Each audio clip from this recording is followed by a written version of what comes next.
Superheroes speak a comic book dream, where legends are born and stories redeem. With Dave, John, and Dark Dawn, who will we cast? A podcast that's here to make the past last.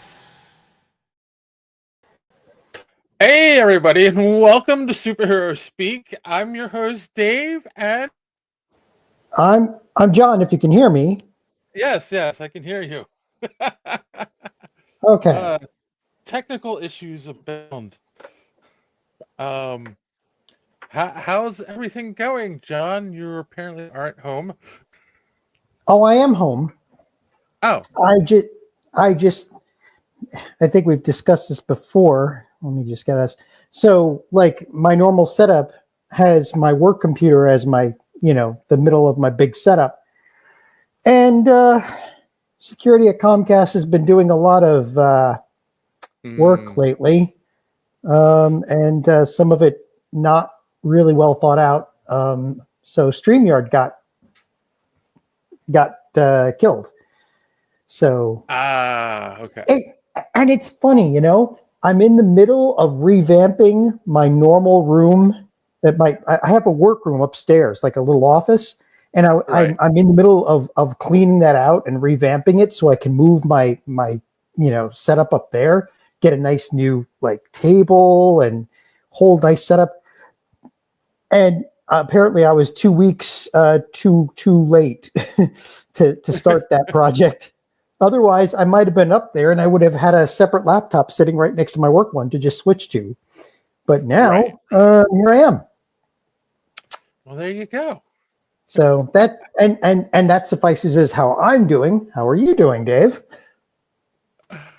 I can't complain. Been busy. The Christmas season, of course. Lots of shopping. Got to start my wrapping soon. Yeah. That's about it, really. Went and saw a movie that we'll talk about in a little bit. What movie would that be, Dave? Would it happen to be one that maybe I had to go see too, under threat of penalties?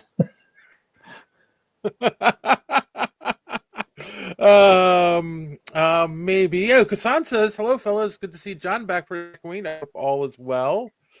It's about as well as can be expected. Things are still, well, there's nothing I can do about it. It's life. So yeah, I will be off and on until I have that settled. It's well, here's our good friend Don, who you see isn't here this week. Yeah, on this edition, the pansy. On this edition, Dave and John talk about a turd. He's in a play at the church. Sure, he just didn't want to see this movie. How convenient. I can't wait to get into this because it's interesting. When you look at the audience scores, we'll talk about all that in a minute. I should bring those up. We will, but before we get to all of that, of course, there are other things going on in the nerd world, television-wise. I'm going to assume, first off, you're definitely caught up on Skeleton Crew. I am not. Oh no! It's okay. It's okay. I'm going to watch it regardless. And I'm only back one episode, so we can talk about it. I know there's some kind of big reveal in the third episode. I wouldn't say that so much. It's really establishing who Jude Law is as a character. What I heard, and with the scuttlebutt online, as much as I could stay away from it so I didn't get any spoilers, was that it was like a fan episode. Yeah, I mean, okay. There's again, it's like, in the episode, Jude Law comes clean that he's not a Jedi. The kids confront him on that. He goes to this planet where there's a friend of his who's this owl-like creature. I don't know if you've ever seen this species before in Star Wars. and she knows how to map the universe, and basically gives them a map to Atten. Talk about the fable of Atten, and how like it's hidden from the rest of the galaxy, and so that's kind of neat. Like, that's a little bit of backstory about it there, and then they get the map. But she tells the New Republic that they're there, that Jude Law's character's there, and he has the kids, and a couple X-wings come in to like save the kids, but like run away from them and get the ship, and that's the end of the episode. So Okay. I mean, so far it's been, I don't know. I mean, what's a cross between Star Wars and the Goonies? this. Yeah, exactly. So it's very interesting. Yeah. And just to say, yeah, it's nice to be back for a little bit, guys. Kassan, Thrawn Kill. So yeah, like I said, I'll be I'll be around as much as I can, and then we'll see what happens. So Kasansa tried sitting my kids down to watch Skeleton Crew, and they were bored to sleep. They actually asked if they could go to bed early. wow. Oh my god. I mean that's the thing though. Like, you think this has kids as the main characters, that it should be for kids. The kids aren't reacting to it that way though. Yeah, I think it's, again, because we keep referring to it like Goonies and those kinds of shows or movies from when we were kids. Is it more a nostalgic factor? Because they don't do stuff like this anymore. We talked about this on the show before. In fact, JD brought it up. Like, they don't make movies like that for kids anymore. I don't feel that they do. So, trying to raise them right, Kassan, says Thrawn.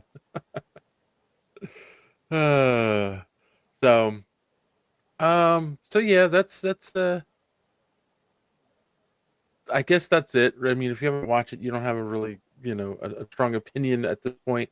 Did you watch Creature Commandos episode 3? I'm going to assume you didn't. If you didn't watch Skeleton Crew. No. It's funny. I realized that I had 3 extra flex days. For those of you not in the corporate world, there's lots of different type of days you can take off. So you get holidays, of course, and then you get sometimes you get flex days. But at certain level, you don't get paid out for them if you don't take them, and so you want to take them. And I realized I had 3 saved up for basically what I'm going through now, and my vacation covered the rest of the year. So my vacation actually started on Thursday. And you'd think, oh, but John, that means you've had plenty of time. No, because once you're on vacation, I've got wait, hold on. 1, 2, 3, 4, 5. Let me get my sock off here. Yeah, about 1,000 nephews to buy Christmas gifts for, and none of them know what they really want. So I spent a lot of time doing that. Some time watching a certain movie that I was forced to watch. And then, the requisite, psychological evaluation after. And, apart from that, just general cleaning and unboxing stuff and starting my wrapping, which is going to take me a week. So, yeah, you'd think I'd be caught up. So wait, are you off for the rest of the year at this point? I am. Ah. But next week I will be at my, we'll have to talk about next Sunday. Well, I was going to say that I was going to talk about that towards the end of the show because I don't know what's going on yet. We normally take 2 weeks off around this time of the year. Oh yeah, and Sunday's the 22nd, so there's Yeah. So, and there isn't much to talk about unless we do the wrap up show next week, but that would just be Don and I. So we'll talk about it. We'll figure it out. Because I'm off the week of Christmas and like the first half of I'm off until the 2nd after next week. So we'll figure it out. We got stuff in the fire that I got to figure out while we're off too. So you'll have to give me the keys to this so that maybe I can do some review. I've got reviews I could do. and I'll have some time to put them together too. We got a lot of stuff coming in 2025, believe it or not, that we've got to work out. Our good friend Zach Howe run his game Havoc. They run games on Discord, like tournaments, and he would like us to come and live stream them and do commentary on the games. He wants to beat the crap out of me again on the card table, huh? All right, fine. I'm all for that. No, we'll just be commentating. We won't actually be available. I mean, we won't actually be playing. We'll just yet somehow I'll still lose. I don't know how it works. All I can tell you is that I'm so horrible at that game. If I'm near a table, I lose. That'd be interesting. Yeah, I know, Kassan. I've got a hankering for that too. Kassan, what rule set? My vote would be for 3.5. But come on, Dave. I swear to God, if we could play just a really short game for a just one episode. I don't know if we would. Here's the thing: if we were to do if that, Critical Role can do it, I don't think we would do it live. I think we would get on tape it, and then release it. So we could play a game and not worry about like, oh, are we going long? We need to break it into 2 parts or whatever. I think that would be a better way to handle it. So we'll talk about it. Everyone just to do it. Just to put a bug in people's ears, the voice actors for Baldur's Gate 3 also did some games. They're on YouTube. Not sure how to find them. I stumbled across them, and I don't have it in front of me right now. But I also saw like in one of their games they had Njali Bahami, who, if you don't know, is a voice actor for some other online shooter games. And if she's there, that means that they were also involved with the Critical Role guys. So if you go on and look, they're hysterical. The voice actors for the Baldur's Gate 3 people are for the Baldur's Gate 3 characters is just, I mean, they do. It's funny to see the voices come out of real people, but they're also like pretty much the same personalities, which is really good for a D&D game. Oh, and for those listening on audio after the fact, we're talking about playing D&D live on the show. Because I realized we didn't actually say that. We're talking about rule sets and Baldur's Gate, and it's like, we have to say we'll bring up the comment and then repeat it, right? So, all right. Well, I mean, you know what? That's fine. We'll talk about, because Creature Commandos, I'll just say it's an episode that focuses on the backstory of the bride. The robot. GI robot. So I basically, that's what they're going to do. Each episode is going to focus on one of the characters' backstories until we get to the end. So I won't spoil anything. Go watch it if you haven't seen it, and I won't leave it at that. Because I think my opinion of that is still, it's a really good storyline, but there's just too much. What's his? Damn it! Name of the guy who's running DC, James Gunn. There's too much James Gunn in it. It's too off the wall. But I'll still continue that too until it really turns me off. But we'll see. There's a Kite Man series on Kill. There is. I think it's the first season has to already be done because I think I remember that coming out like mid-year. And it's in the same vein as the Harley Quinn one, and I wasn't too interested in that one either. I know we're a comic book show here, but and you're the DC guy, so I am the DC guy, but I don't know. I'm also the Star Trek guy. All right. Well, that's good. That's how we're doing. That's the shows we watch or I've watched. I'm sure we'll have more to talk about next time. We will. But I will if you want to know where you can find more Superhero Speak and some great podcasts, here's Darth Don to tell you more. Good evening, plebeians. Darth Don here to tell you that Superhero Speak is not just a YouTube show. It is also a website. You will go to superheroespeak.com, where you can find all the social media links to the show, comic reviews by Chris, and most importantly, our merch. You will buy our merch. And while you are on the HoloNet, you must check out the rest of the Geek World All-Star Podcast Network, an influential conglomerate of podcast shows like the Pop Prism Power Podcast, Vault 45, That's So Wizard, Fans on Patrol, Twisted Mind of 8-Bit Ray and the Gorilla Brain Podcast, and of course, the powerful Superhero Speak. Plug in hashtag GWAllstars, and you will not be disappointed.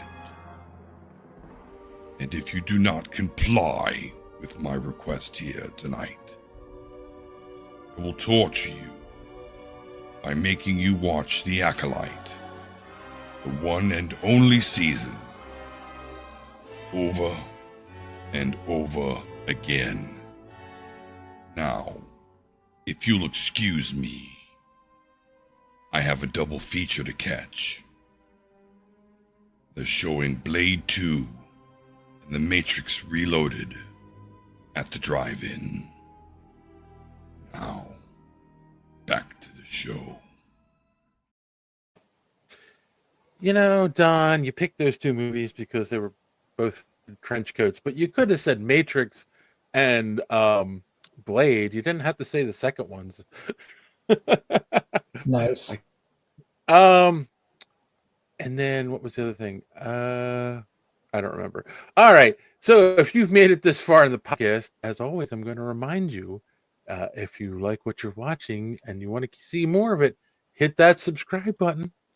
Click that little bell for notification so you don't miss us when we go here live every Sunday night at 8:30. Also, smash that like button. It really does help with the algorithm and gets the show out there even more. And if you're so inclined and you care to sport some great t-shirts, check out our merch store. Link is in the description below. These are the greatest t-shirts that you can buy on the internet. That everyone's saying, or at least that's what I've heard. All right. And we haven't done this in a while, but I wanted to bring up, there was a comment on a video the other day, one of the clips that I put out on YouTube, and it was, we were talking about the, Don is all excited about the coming of the X-Men for the MCU, and he was basically like, I don't care if you're an Avengers fan. I don't care how much you love them. Once the X-Men come in, that's all anyone's going to care about. They're the best, blah, blah, blah, blah. And he said that the big three in Marvel have always been Spider-Man, the X-Men, and the Fantastic Four. And someone commented, and it was interesting. He said, this was Andrew Wallace said, Spider-Man, Wolverine, and Hulk. And I found that an interesting comment, because I do think as you go through time, the big three from Marvel, other than Spider-Man, has changed. And it was the X-Men as a whole, and Wolverine broke out, I want to say in the late 90s, as like the main X-Man, like everyone loved, and became a thing. The Hulk, though, I will question, Andrew Wallace, if you were watching this, and the fact that like the Hulk series has been canceled so many times and brought back. I don't know how popular he is compared to some of the other heroes. So, just an observation, you know. Yeah, I think the '70s show Not that 70s show, but the 70s Hulk show was only popular because it was so unique at the time. Yes. Yeah, and it's Plus very it was the different 70s. Our standards were a lot lower back then. My standards are still pretty low. On that note, let's take a quick commercial break. Come back with our news. Some podcasts are like this. So I had this debate the other day in the car. So you know Helen Keller. So apparently someone said that she flew a plane. Is that right? Yeah. And I'm like, well, how does she fly no. a plane? How does she fly a plane if she's hiding in the closet? What? How does Helen Keller? What?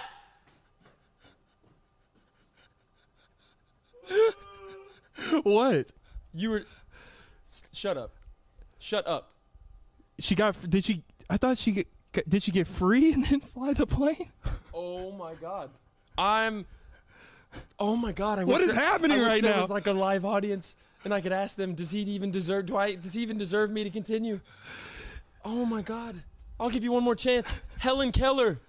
What is she known for? She wrote a book in the attic. That's Anne Frank.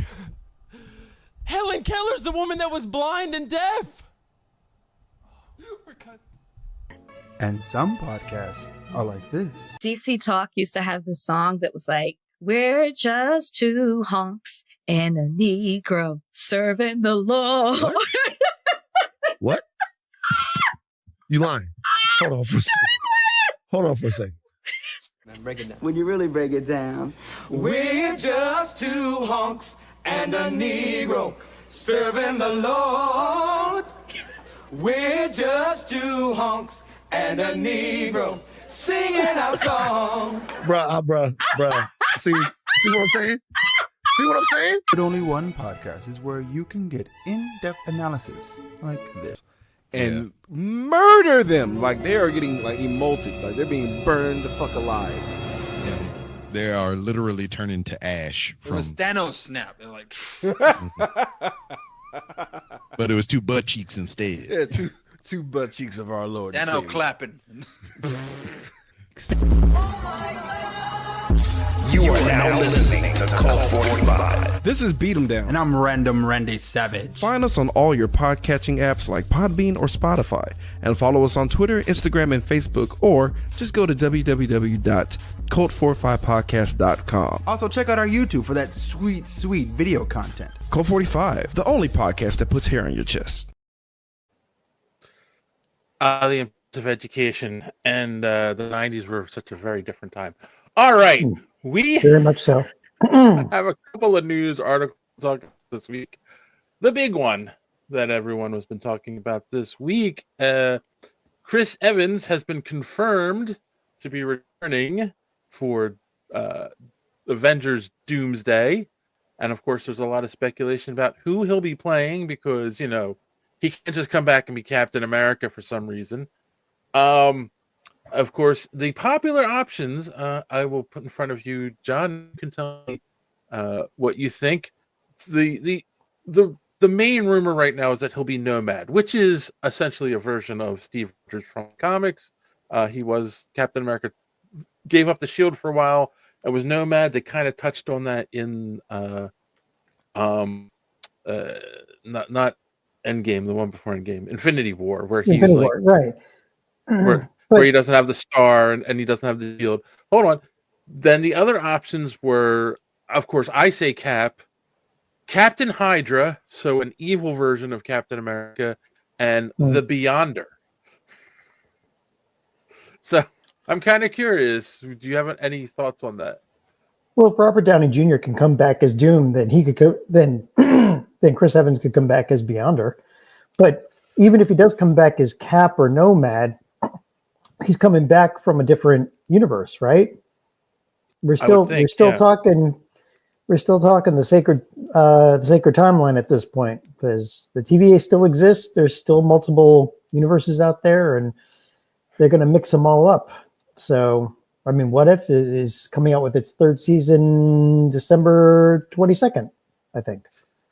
Yeah, I don't know. I don't think the stunt and to me this is stunt casting to bring actors back, but then put them in a different role because people are going to come to see it. But I think they're also going to confuse people.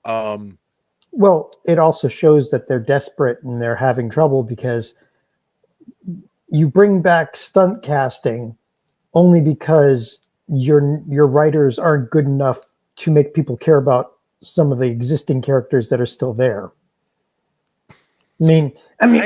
Aside from the actor for Black Panther passing away, who was supposed to be the heart and soul of the next. Yeah. You still have Spider-Man. You still got, okay, you've got Spider-Man. I don't fully disagree with you because, yes, Deadpool Wolverine was a huge success, but that's also Hugh Jackman and Ryan Reynolds coming back playing characters that people already love.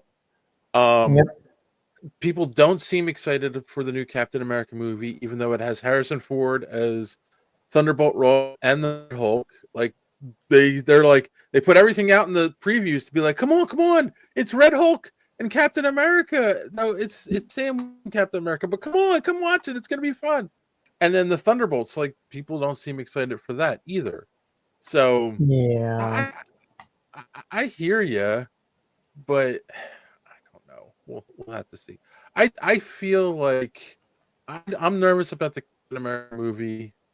But I feel like maybe Thunderbolts is going to be a sleeper hit. I don't know. We'll see. I hope it is. We'll see. I like Florence Pugh. She has a presence on screen. Yeah. And it's kind of a chaotic, fun presence, So, yeah, she could do very well. If they could do, was it Riri right? Was it Ironheart? Then that and Spider-Man, you've got a couple of people that could lead the next couple of phases. But again, their writing has been so uniform and so homogenous that people are losing interest. Yeah, I agree and disagree because I don't think Ironheart, even in the comics, was that popular of a character. But Miss Marvel is. She's a beloved character in comics. The actress playing her is great, but they fumbled her launch so bad. She should have been a movie on her own. It should be a TV show. Them wanting to have content on Disney Plus is what actually hurt Miss Marvel in the MCU. And I think that is one of the leaders going forward in the movies. So yeah, we'll see. Because the thing is, people who didn't watch the show and just watched the Marvels, which was a much better movie than Captain Marvel, might just look at her as like an annoying teenage character as opposed to a character with heart, which she was in her show. So. But back to Chris Evans. I don't want him to be an evil version. I do not want him to be Captain Hydra.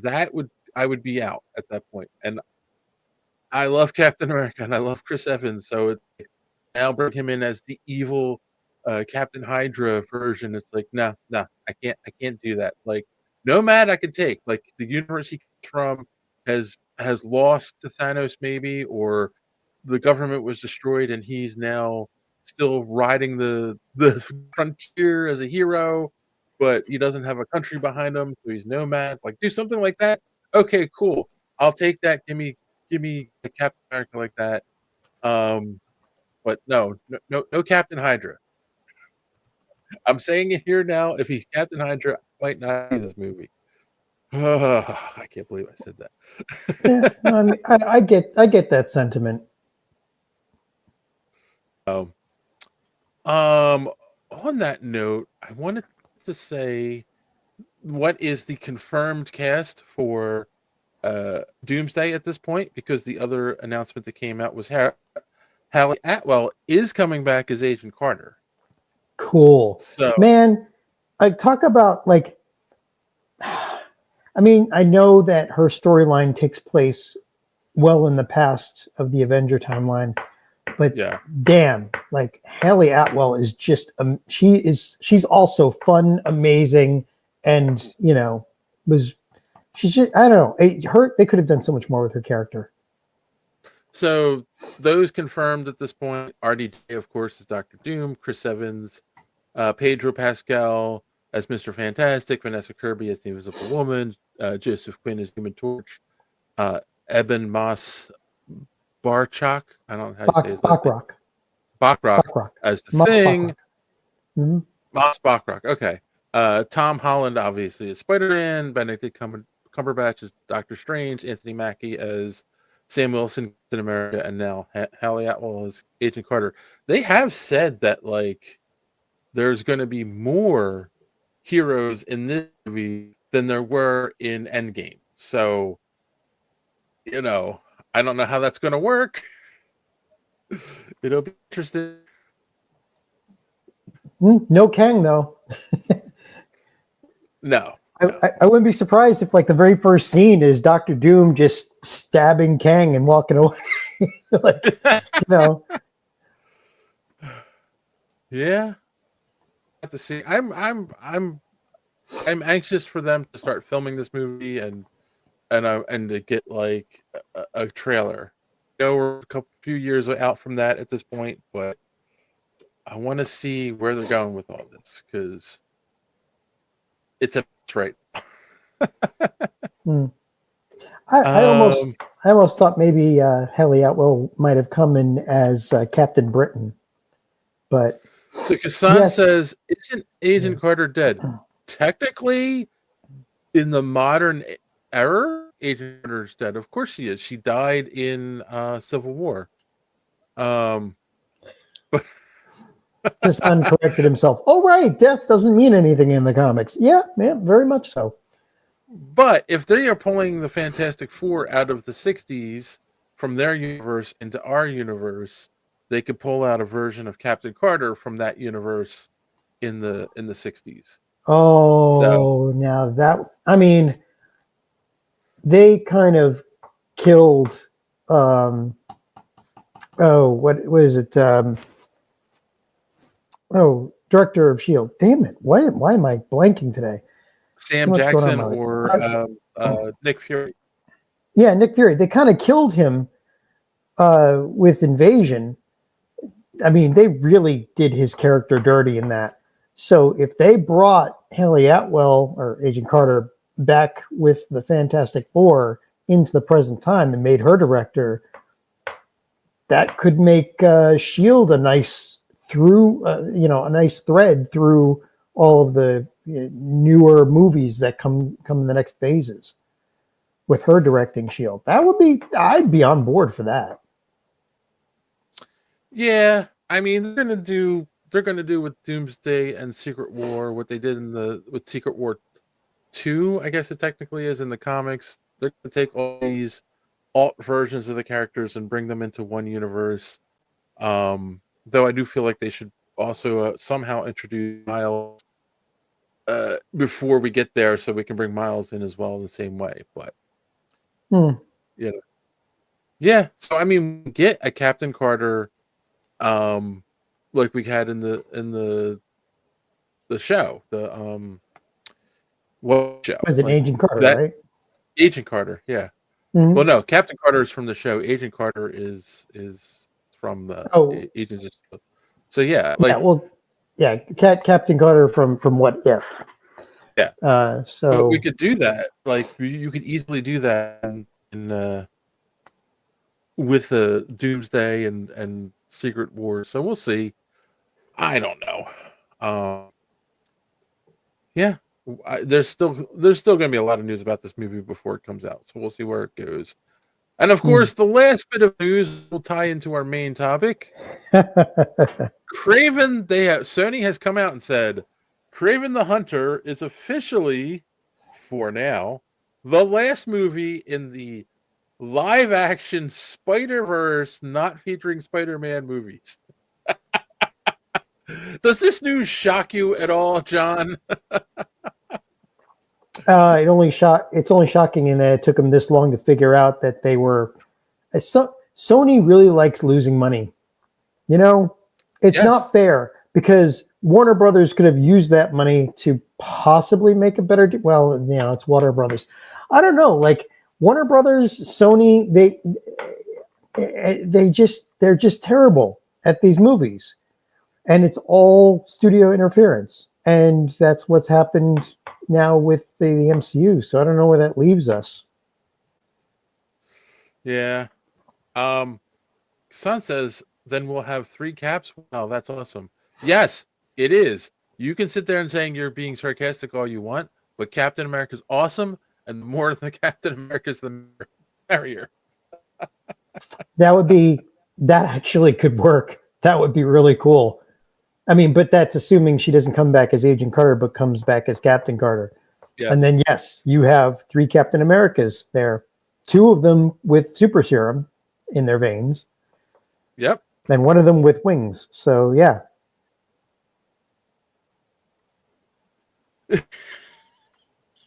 Oh my God, Kai. Really, Thornkill? That Rhino leak pick was an unintentional sexual transmitted disease ad. Oh my Yeah, God. we'll get to that. We will. The only thing Sony missed on is Madam Web. Morbius, and maybe. maybe. Oh yeah, sure. That's all they missed on. Mm-hmm. Basically, So what's that everything leave? they've done Venom? since the last Spider-Man movie that they made. I was gonna say that leaves Venom. That there you go. All right. Well, none of us were shocked by that news. You know what? We'll just go right into it. We won't take a commercial break here. We're just going to go right into this movie. But before we get right into the movie, let us talk the numbers as we always do in this show. No first commercial off, break? do you want a commercial break? No. Okay. Let's get this over with. Rip the Band-Aid off, Dave. So, opening weekend for this movie, as of right now, as this show is live, Box Office Mojo has them at 26 million. Worldwide for Kraven the Hunter. That's on a movie that supposedly cost 110 million to make. Yes. With Hollywood accounting. Yes. Which obviously that does not include marketing. And this movie was marketed fairly heavy. So and now here's where this is going to start. Okay. Well, one other piece of news before you go on. It was only like 4 days ago, I think I texted you that they had pulled Kraven from a quarter of all the theaters that it was supposed to play in. Because they saw the numbers and they decided that reruns of Elf would make more money than this. And that's the thing. That's movie theaters making that decision, not Sony. I feel like, because I think the movie theaters were like, we want to make money over the holidays, and they thought, a superhero movie, we're going to make the money.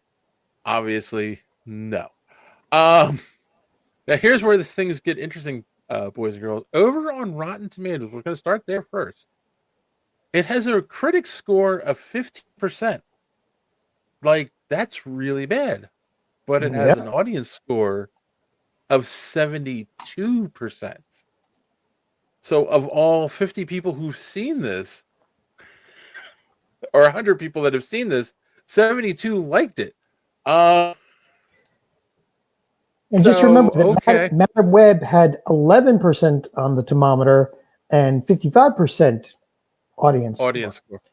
So, and then we did do our patented audience poll over on Twitter, and we asked, what did you think of Kraven? And the options were, it was amazing, pun on Amazing Spider-Man. It was good, it was meh, and it was awful.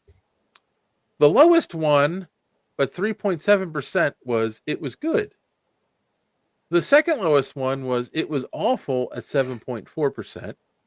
Then it was meh at 18.5%, and it was amazing. Got 70.4%. So people seem to like this movie, and I'm not gonna hate on it. Yes, you are. But here you go. All right. So John, non-spoiler, when you came out of the theater, what was your reaction to the movie? Well, first, bring up Thronkill's last thing. I just got to make a comment. Thornkill says, dude, Kassan, can you imagine on a Sony Echo spinoff? To which I would reply, are you trying to summon Cthulhu? Really? Really? Okay. Right. So what did I think of this movie? I think that there are the bones of an actual good movie in this movie. The only problems are A, it was made by Sony. B, whatever team is doing the ADR for these movies, they should fire the entire team and hire all new people. And C, if this movie hadn't been a Spider-Man universe movie, they could have just called it The Hunter, spent a little more time on it, you're refining the storyline a little bit, and it would have been great. There were parts of this I really, really enjoyed. And it was quite brutal in some places too. So, but again, it's the biggest chains holding it down are the fact that it was related to Spider-Man, which meant that Sony had to stick in too many bad guys into the damn thing.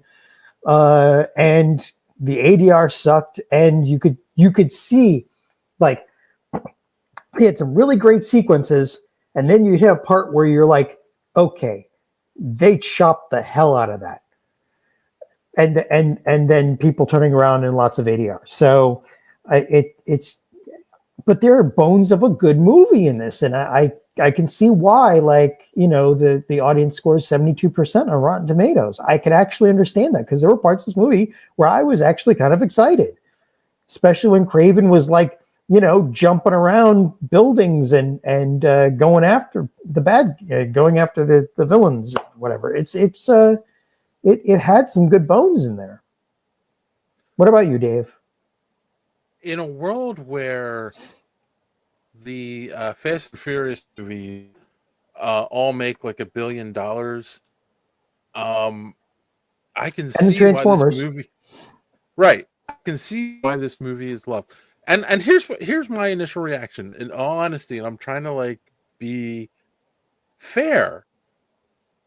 If I knew nothing, if I was not a comic book fan, and I knew nothing of Spider-Man, and I went and watched this movie, I would go, I'm not going to say great, but this was a decent action movie, a decent superhero movie, right? Like, you have to say, Kraven in this movie is a superhero with the powers that they give him. Knowing these comic book characters, I'm like, nothing like the comics. None of these characters are correct. Like, they're the characters in name only, but this is not Kraven from the comics. This is not Chameleon from the comics. This is not Rhino from the comics. These were all changed to make this movie work. I kind of feel like the Foreigner was he didn't have the same powers as he's supposed to have, right? Yeah, like he has minor hypnotic powers in the comics. He's a minor character that's been used 3 or 4 times in the comics. He's not like why they threw him in, it was like weird to me. They didn't need to do that. I don't know. He didn't add anything to the story. He wasn't crucial to anything that happened in this movie. I have no idea why he was in it. Like, it made no sense.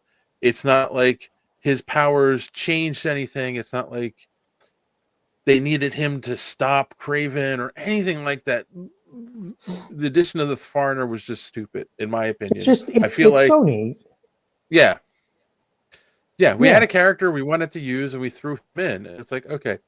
Now, if you threw everything away and made this a James Bond movie, but it kind of would work. It's, in some ways, like, take some of the supernatural elements out of it. Like, this is kind of like a James Bond-ish type superhero, like action movie. So Kassan says Kraven killed Mufasa. No, that was Aslan. He killed Aslan. Actually, I kind of agree with you, Dave. Except that they could have left the supernatural elements in. And again, as long as they didn't bring in like MCU characters, they could have just called this the Hunter. It could have been a neat little. This guy gains powers and gets revenge on the bad guys, whatever, and it would have been great. I say this movie comes out called The Hunter, no ties to Marvel whatsoever, and it's a blockbuster. But I feel like I totally agree. If this hadn't been tied to the Spider-Man universe, and they let it percolate a little bit more, and there was no, because it's a Spider-Man universe thing, there was obvious studio intervention, right, and packing of the villains, everything. If they hadn't done that, this would have started another like trilogy or something. Yeah, and it would have done way better. Yes. All right. You know what? We're dangerously close to spoiler territory, so okay. So we're both kind of like mid on this movie. Like, I don't think we necessarily hate. Well, I don't necessarily hate it. I don't necessarily love it. It's not a terrible movie. So that's what we think. Not spoiler. If you haven't seen the movie and you don't want to be spoiled, here's your opportunity to jump ship. If you've seen it, or if you don't care, here we go. And I kind of want to start off with saying this. Let me start off with, okay, Aaron Taylor Johnson is really good in the movie. So is Russell Crowe. Ariana DeBose, playing Calypso. She was good. Yeah, she was good too. She's good with the material they gave her. I don't like the character doesn't make a whole bunch of sense in the way they wrote her in this movie. The comic Calypso is like a witch or whatever, or like she does spells and stuff. And I made her a lawyer in this, and I'm like, why? Why did that's another? Okay, there is one of the first big problems with the movie. They do this whole setup 16 years ago where they explain the origin of Kraven and kind of the origin of Calypso, and in that scene, Calypso is with her grandmother, and her grandmother's giving her the magic potion and showing her the cards and giving her a deck of tarot cards, telling her she has the gift and all this stuff. And then when we catch up to her in the future, she's a lawyer. And it's, well, wait, what happened to all that mystical stuff? Yeah. And she has like no connection. She feels like she has no connection to it whatsoever when we meet up with her again. And it's like, well, wait, what? Well, the only connection she had was she met Kraven just before he was about to die. Again, well, yeah. So Russell Crowe plays father, and of course, for those who don't know in the comics, this is true in the comics.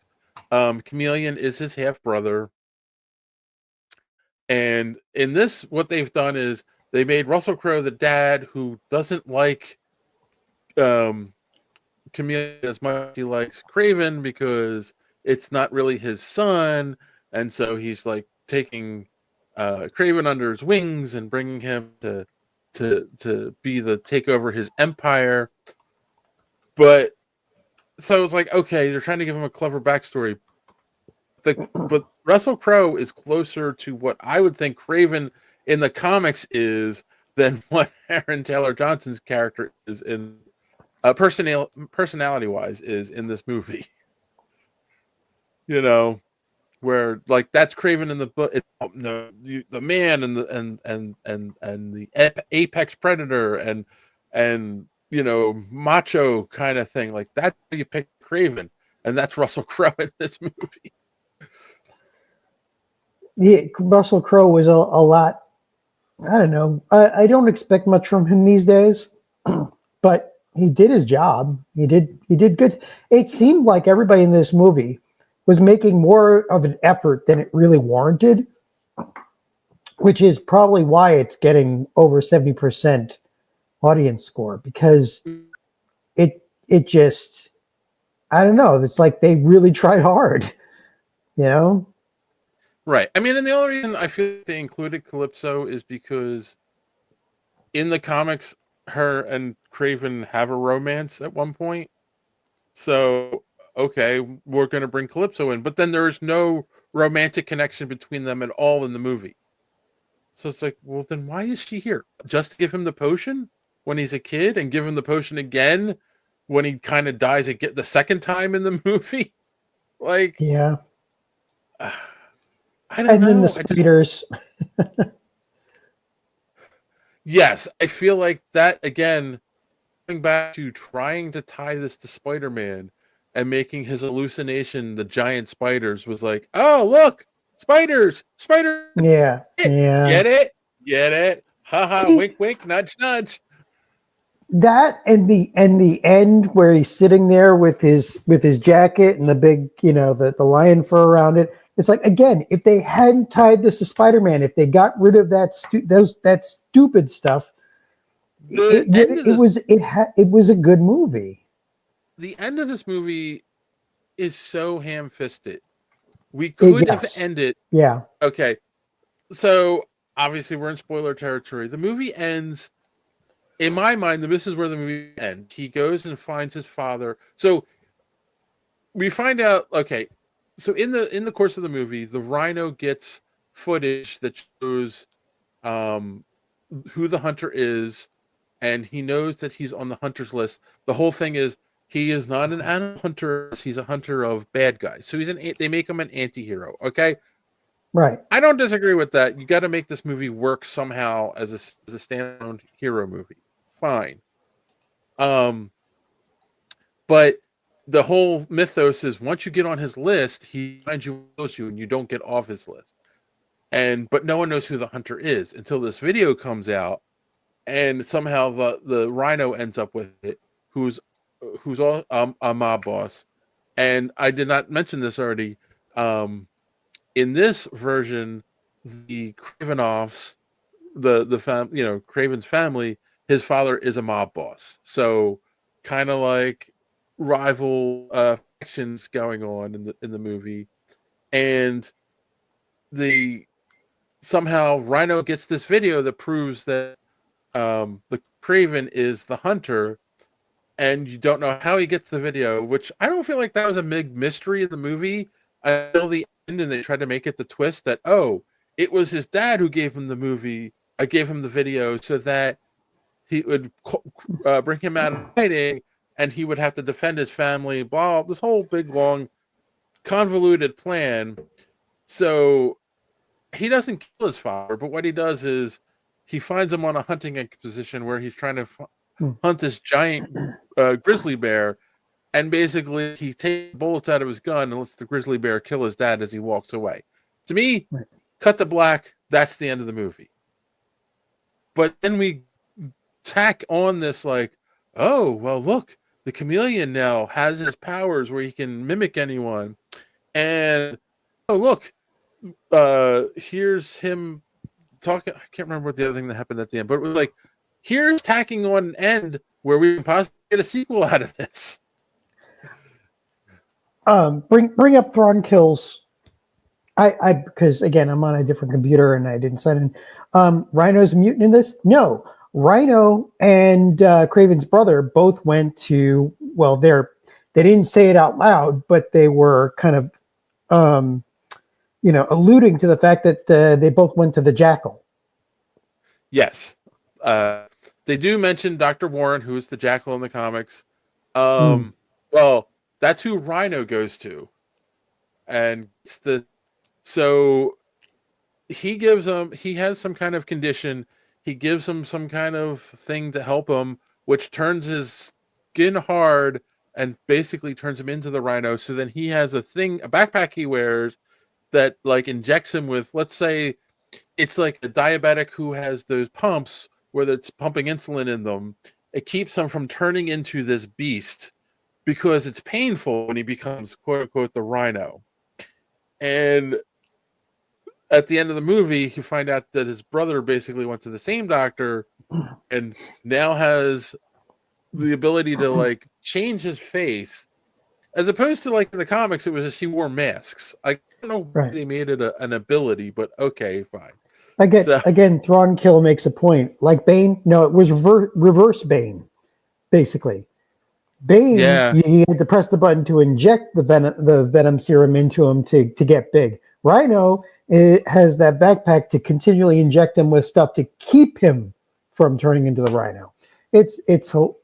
Again, all of this, it's just it takes away from what it could have been an actual fun and really cool action movie. Because like that's actually another good point. The CGI wasn't bad either. Speaking of action movie, say that again. The CGI wasn't that bad. Oh yeah. Speaking of, but I didn't mean to do that. Sorry, I wanted to bring up the cast for Kraven. But the guy who plays the Rhino, he's not bad, right? But like one of the issues I kind of have with it, it's Alessandro Nivola. Nivola. Okay. One of the issues I kind of have is like in the comics, it's well established that Rhino is like a low-level mob enforcer who wants to like get ahead, so he ends up getting this Rhino suit that gives him these abilities when he wears the suit, but then ends up getting stuck in the suit. And that's how he becomes the Rhino. Like he can't get out of it. And it's funny because one of the things in the comics is, and it's stupid, but it works in the comics, is when he starts charging like a Rhino, he basically knocks anything out in front of him. Like he's unstoppable when he's charging. They don't play on that at all in the movie. And I'm like, I felt like that was a missed opportunity, especially in the final fight with Kraven. They could have had him like charge and like hit a truck and like the truck exploded and he comes back like so you sat there and you went like, oh wow, this guy is powerful. Yeah, like Juggernaut. Yeah, exactly. But they didn't do that, you know? Like, I mean, we did know that they did play up that Kraven had super strength and Rhino was tossing him around like a hacky sack. So, okay, hold on. Kassan has an important message for us all. Alternate holiday drink: Turkish coffee with cinnamon and cardamom. Drinking it now. Okay, I'm going to try that. Anything with cardamom is really good. Yeah, I make my own chai and I have cardamom pods all the time. Anyway, he's on par with Razor Fist. Yes. Yeah. Yes, Thronkill. So yeah, better than Taserface, but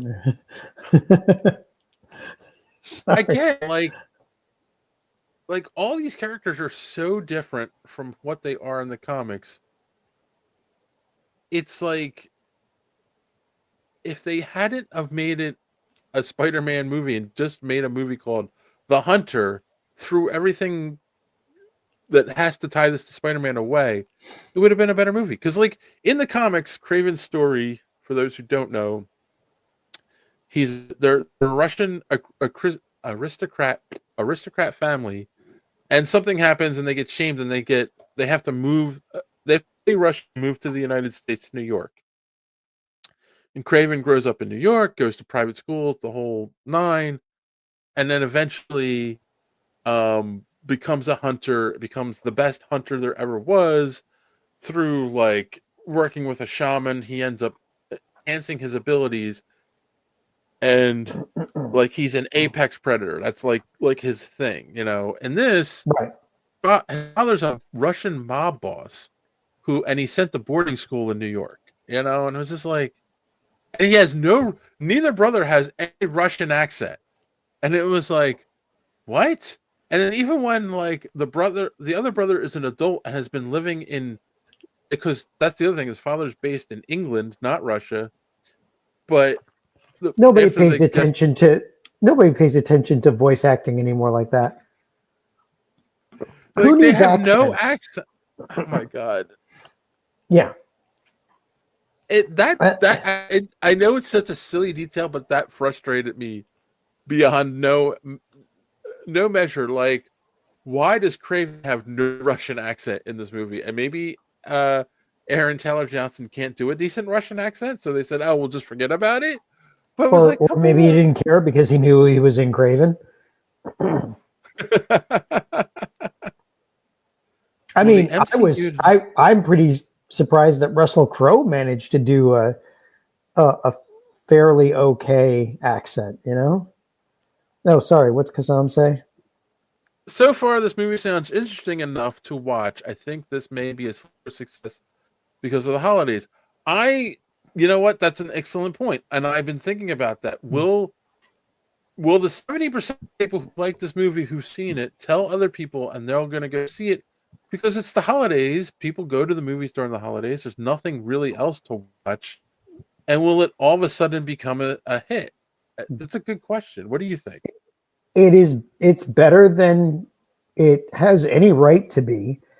And the things about it that bother me, like, you know, some of the scenes you can tell where it was cut to hell and ADR'd pretty badly. Yeah. Won't bother most people who, like you said, Right. love the Fast and Furious franchise and Transformers and all these other, you know, movies that, you know, they just want to see action and explosions, whatever. This doesn't have many explosions, but it's got pretty damn good action, especially at the end. And here's the thing. I forgot to mention this. At the end, the villains come after Kraven on his home turf. Now, if you want to see a better movie that portrays that situation, look at Crocodile Dundee 2. Seriously, same situation, except Crocodile Dundee was funnier and better, way better. Crocodile Dundee 2, that's when they go to Australia to hunt down the greatest hunter in Australia that Australia's ever known. Yeah, good job on that.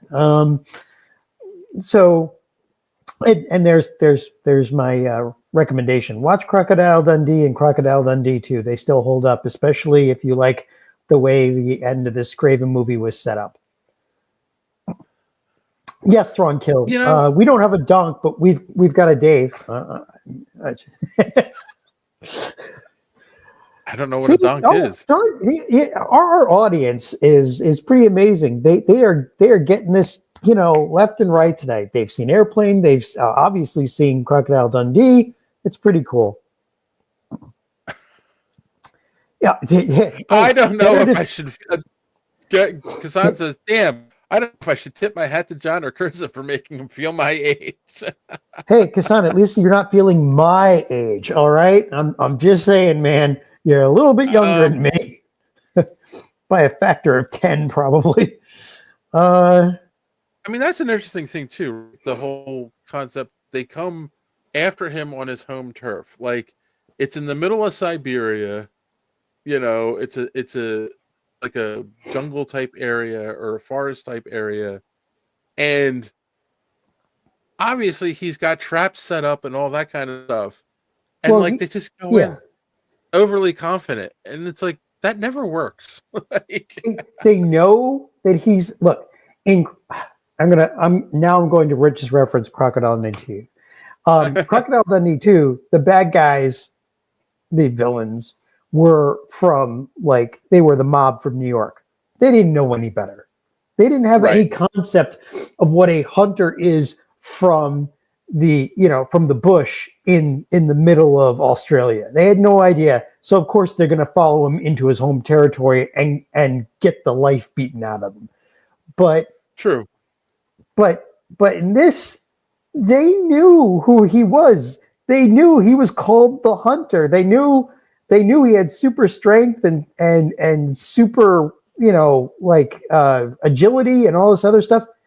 And you're still going to follow him into his home territory? Are you idiots? Right, because there's the whole thing too where like a bunch of the first mercenaries go out and they're all hunted down and killed by Kraven like within seconds, and they hit traps and all that stuff. And like you had Rhino and his like right hand man standing there, like amateurs, and then it's like they call in a bomb strike, and it's like, why didn't you just do that in the first? If you had the ability to have this guy come in and just blanket the area of bombs, Just why did you bomb send the whole thing? mercenaries? Napalm for everyone, Right, but that's also how all these movies always work. The good guys win because the bad guys are dumb. Right. Well, Yeah. the good guys win because the Sony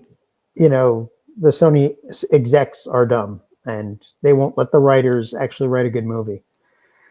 Yeah, and again, the whole so Calypso's in this movie, and her only role in the movie is to give Kraven this potion when he's a kid. Okay, yeah, so that's the whole. Okay, She was the Deus Ex Machina. That's all she was. She was there for two things in the plot, and then nothing. Right. Because let's go back to that too. So the movie starts. There's a cold open. The movie starts. Kraven is quote unquote arrested, but you find out later he wasn't arrested. He switched himself with someone else so that he could be in this prison, so he could kill this mob boss. But it's when you get to see like what he's really capable of. Like he's climbing walls like it's nothing. He's super strong and he's really fast and whatnot. And he has a partner who you never see, by the way. Woman who's flying the plane. You never see her face. The actress is Elizabeth Appleby, and I know I have heard her when I heard the voice. I knew I had heard that voice before. I don't know who they were trying. It's not. I don't think she's in the. I don't think she's in the list here for the cast, and that's kind of weird. Son says it sounds like Kraven is another version of Captain America. He takes a potion serum that makes him a super hunter. I want to see them square off. Yeah, this version of Kraven definitely. Right. So Elizabeth Appleby, cargo board, but she sounds like I don't know. I feel like they were making her out to be something like an Easter egg or something. Yeah. But I can't find anywhere that Elizabeth Appleby had anything else to do with the Marvel Universe. She's done some work in Outlander, but otherwise, they were probably setting her up to be a character in something else for their expanded universe that obviously is not going to happen now. But again, don't scare. She's just a pilot of the plane. He saves him from the prison, and then we flash back 16 years earlier. He and his brother, half brother, are students at a private school in New York. Their father shows up, basically to tell them their mother has died, but they're not going to have a funeral for her. They're going to go on a hunting expedition to Africa, and he's trying to hunt this like mythical lion, this giant lion. He confronts the boys. They're by themselves. The lion it is, and there's a whole weird scene where like he's looking the lion in the eyes, and the lion's not attacking him, but the father sees him and shoots the lion. So then the lion attacks Kraven. It looks like he's going to die. Calypso finds him, happens to have this magic potion in her pocket. The lion just drops him off like, "Oh, you're the plot. Okay, this is where the plot is. Let me drop the body here. You can have him." Seriously, the lion did everything but pull out the script and then check his marks. It was hilarious. Yes, the obvious CGI lion, who's obviously following the plot, drops Kraven off. Calypso finds him, gives him this magic potion, which he comes back to life and now has superpowers. He's stronger than before. But what was my original point with bringing this up? Probably that's the another same point as Kraven the movie. There is none really. He's like, I'm going to say this too. That's the other interesting thing is that, like, I guess we were talking about Calypso, like, and then we don't see Calypso again until halfway through the movie. But that's another thing. This movie spends a lot of time, I'm going to say a good 45 minutes with young Kraven, the kid. Like, again, it's not it had the good bones. It had the bones that you could have built a good movie on. It did some character development really freaking well, and it gave it time to breathe.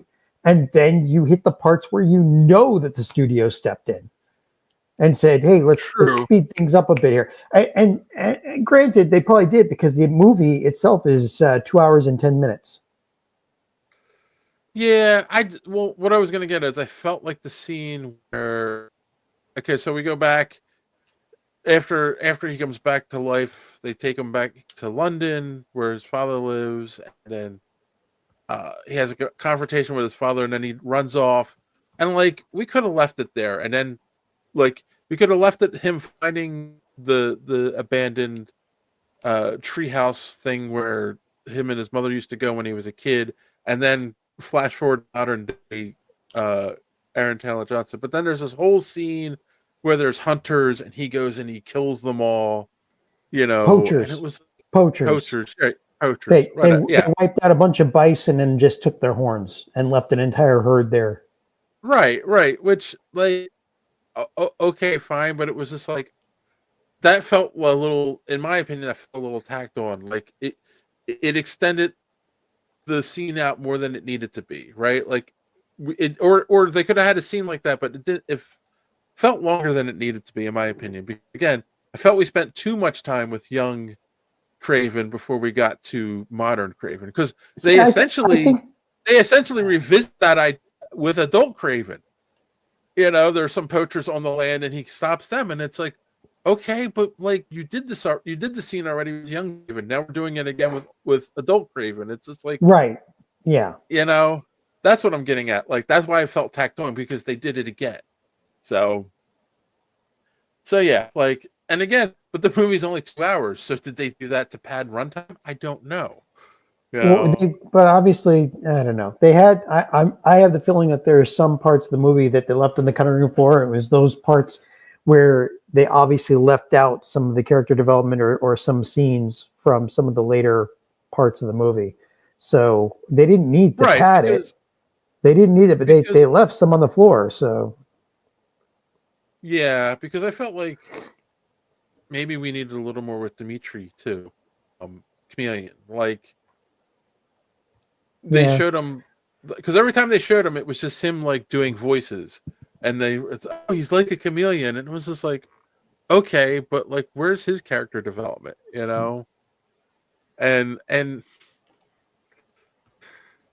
oh, that's what I wanted to get to, right? So he runs off. He's now living this life where he's killing bad guys. He's an anti-hero, blah blah blah. He's living in the middle of Siberia where no one knows who or where he is, but he tries to visit his brother on his birthday, right? And then he visits him on his birthday, like that's one of the boxes of the story. And while he's there, he can't sleep in the apartment because it's too noisy. So he decides to go sleep in the middle of the park. Yeah. I guess. I mean, if you're used to the noises of the jungle, you don't like the noises of the apartment, but there's ways to shut them out too. But okay, fine. Him sleeping in the park allows Dimitri to get captured, and see, that made sense. So the action kicks off. What? Yeah, that made sense. I mean, that I can understand. Yeah. I did think it was weird when he gets to the apartment, he doesn't want to go in and take the elevator up the first time, so he climbs up the outside, like, just to show him being, animalistic again. And it's just like, okay, yeah. Hey, he can climb. He's like Spider-Man. He can climb up a building easily. So I think we've beaten this enough. I think. Yeah.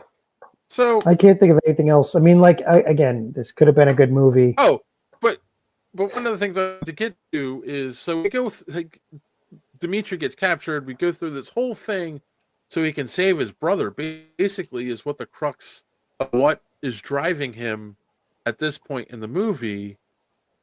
And then we have the father gets. We found out the father betrayed them.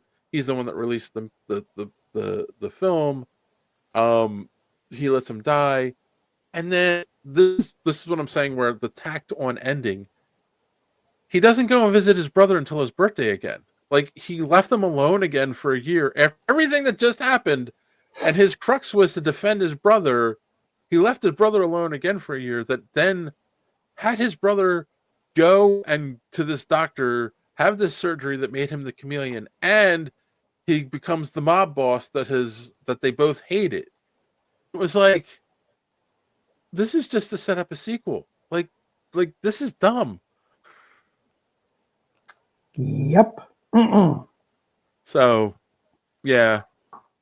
Yeah, like I said, I don't have anything more to say about it. Like, what else can you say? I mean, supposedly it's the last one. You can tell that they added a whole bunch of stuff into this, thinking that they'd get into a sequel, and that ain't happening. Right. So yeah. Just ignore that person. They're gone. There've been people who have been saying stuff about us online, and I'm just ignoring them. I missed it. I see you banned somebody. That's fun. Yeah. Hey, yeah. Sorry. It wasn't a bot this time, or an AI that somebody's trying to. We've been accused of buying followers. So, and that the people who interact with us on live, like Son and Thrawn, are bots. So guys, you're bots. So and so is Mark Ellis when he comes on and comments, and we could Randy never come up with bots that awesome. I'm sorry. So, Kassan and Thrawn have been around for a while now. Like they just, I'm glad they've stuck around. You guys are awesome. It's funny because the account on X that accused us of this has 300 followers on X. So whatever. No! I feel like they were trying. It's one of those where they're trying to create drama so they can get forward. Whatever. I'm just ignoring it. So yeah. Well, all right. So let's wrap this up. We'll give final thoughts on the score. You of course 1 out of 10. John, go ahead. Okay. Now, keeping in mind that I am not a fan of the Fast and Furious or Transformers movies, which are my bellwethers for this kind of thing, I'm going to give it a 6.5. Now, that's me. I'm thinking that people who like action movies and aren't stuck in the apocrypha of the Marvel universe, I think they would probably go with a 7.5 or 8. Because it did have some really good action. I mean, some of the sequences were awesome. Again, me 6.5. If Sony, well, let's face it, if Sony wasn't Sony, and if they hadn't tied it to this stupid thing they were trying to do with the Spider-Man villains, it might have had a chance to be a much better movie because it had all the things it needed to be such. So, I will say that if you like action movies, this one might be worth checking out for you. It's not as bad as as you would think, as people were expecting. It's not a glowing review, but it's still better than what we expected. Oh, look, there's another one of our bots. Hey, Frosty. Yeah. You missed it, Frosty. We were talking about bots later. Don't just stay around, man. We like you too. It's we got some good guys that stick with us. So yeah, that's me. What about you, Dave? You know what? I concur. I was debating between a 6.5 and a 7. So I'll stick. I'll agree with you. A 6.5. Just because there are a few negatives to the movie, especially if you are fans of these characters from the books, and you know it's completely different. And there's a couple of things that are just like, it doesn't quite work. But if you like action movies and you don't care about kind of details, you're gonna love this movie. So yeah, I think that's it. Like, that's our thoughts. Did we get it right? Did we get it wrong? Did you see the movie? Let us know in the comments down below what you thought of Kraven. So, all right, let's wrap this one up with some either recommendations or what did you learn on the podcast this week, John? I don't. What did I learn? I learned that even Sony can make the mistake of almost making a good movie. Oh no, we accidentally a mildly good movie that, well, is going to now require word of mouth because we screwed up everything else. Let's see. What would I suggest this time around? You know what? This season, the winter season of anime is about over, and there is one anime that I really, really have enjoyed over the last 2 seasons. It's called As a Reincarnated Aristocrat, I'll Use My Appraisal Skill to Rise in the World. Boy, I miss JD. I love those reincarnated titles, but go ahead. I know a lot of isekais, and I miss JD, like, sitting there going, oh god, those Japanese people. But yeah, As a Reincarnated Aristocrat, I'll use my appraisal skill to rise in the world. It is much better than you would have thought. It's not truly an isekai. It's only by dint of the guy is technically reincarnated that you could call it an isekai, but it's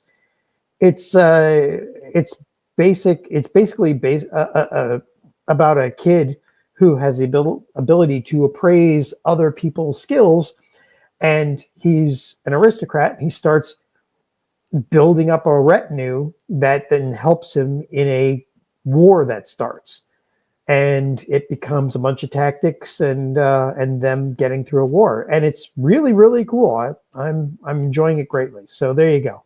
There's my suggestion. What about you, All Dave? Right. I learned that there are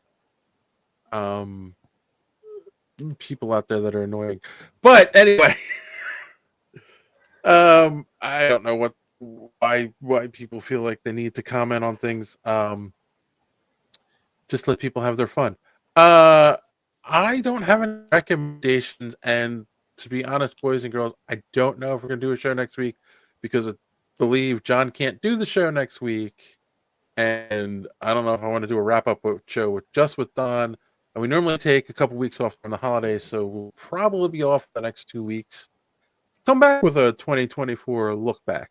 He wasn't talking about you. Kassan says, Dave, I thought we were cool. He was talking about the bots we've had to get rid of, Kassan. Even at our level, even at our level, which, let's face it, we're still building after 11 years.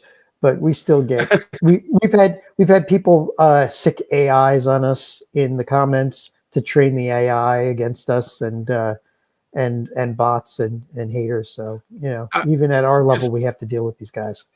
Kassan wants to hang out with Don. Look, if Don wants to do a show next week, we have something to talk about. We'll do a show, but most likely we'll be off for 2 weeks and back second week of January with our 2024 wrap up episode. Let's see. And on my recommendations, I'll just say, go check out Skeleton Crew. We're loving it. It's really good. Check out Creature Commandos because we will get caught up on that when we come back. I will force Don to watch it. And I'm also going to recommend, if you haven't done so yet, click the subscribe button. Click that bell for notifications so you don't miss us when we do go here live Sunday nights at 8:30.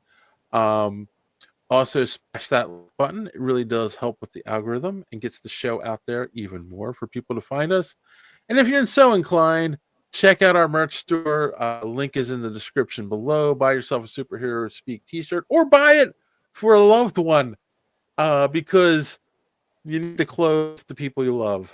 And that's my story, and I'm sticking to it. Let's see what on say here. If I don't see you for 2 weeks, take care, guys. Yes. Happy holidays. Yeah. You Tron Kill, yeah. Kasan, Frosty. I don't know if I've missed anybody else who's currently with us, but happy holidays to you guys too. And we'll probably show up once in a while. Dave gives me the keys so I can post my own stuff. Yes, there will be there are a bunch of changes coming in 2025. We have a couple of charity shows that want us to be involved this year, so we're working on that for 2025. A good friend of ours hosts. He created a game called Havoc, and it's Zach Howe, who used to be an occasional co-host on the show, and he used to do a show that we would promote on the website. And he now is a game creator. He has a game called Havoc. They do it on Discord every Sunday, and he wants us to start live hosting the show. So we're going to try to work something out with him for 2025. And there's going to be some other changes coming. So keep an eye out for all that stuff. We'll let you guys know as things are coming. There's definite good things coming. Nothing bad. Hopefully no more changes in 2025. Let's hope Don sticks through the whole year. So on that note, boys and girls, as always, thanks for watching, and don't let your cape get caught in the door. We'll see you soon. Superhero speak.